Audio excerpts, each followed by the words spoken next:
कोल्हापूरच्या राजकारणात सध्या काय चाललंय?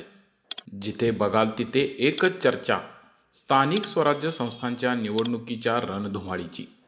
जिल्ह्यातील 13 नगरपालिका आणि नगरपंचायतींसाठी 2 डिसेंबरला मतदान होणार आहे।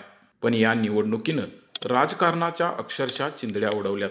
विधानसभेला महायुतीला एकतर्फी कौल देणाऱ्या कोल्हापूरकरांसमोर आता एक विचित्र चित्र उभं राहिलंय। पक्षांचे झेंडे आणि चिन्ह बाजूला आणि सोयीच्या आघाड्या हेच ब्रीदवाक्य बनलंय।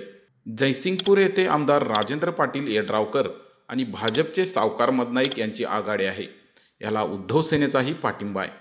पण शिरोळमध्ये मात्र भाजप यड्रावकर यांच्या विरोधात असून जनसुराज्यचे आमदार अशोकराव माने यांच्यासोबत ते आहेत आणि यड्रावकर शिंदे सेनेच्या मदतीने इथे वेगळे लढत आहेत।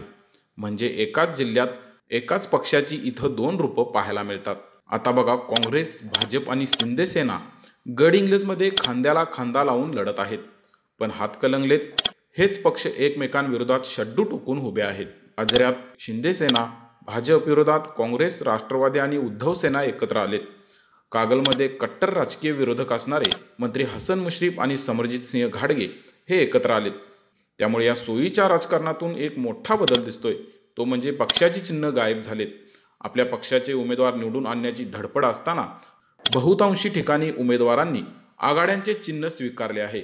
यामुळे कमळ, धनुष्यबाण किंवा हात यासारखी पक्षांची अधिकृत चिन्ह रिंगणातून जवळजवळ बाहेर पडलेत।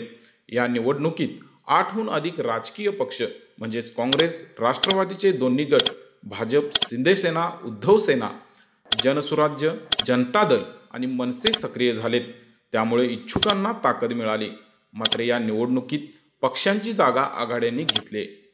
थोडक्यात काय, कोल्हापूरकरांची ही स्थानिक निवडणूक म्हणजे पक्षाला नव्हे तर नेत्याला मतदान असा संदेश देत आहे।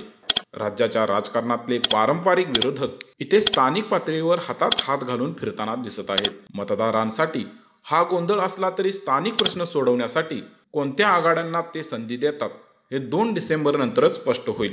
बोर मारायचे आहे मग आजच संपर्क करा गिनीज बुक नोंदणीकृत भूजल संशोधक पांडुरंग जगन्नाथ साळुंखे यांना। तसेच तुम्हाला तुमचे घर, जागा किंवा इतर अडचणी असतील तर तुम्हाला उपाय व मार्गदर्शन करतील। आजच कॉल करा पांडुरंग जगन्नाथ साळुंखे। Mobile number 9665633970। विश्वास आणि अनुभवाचं एकमेव नाव पांडुरंग जगन्नाथ साळुंखे।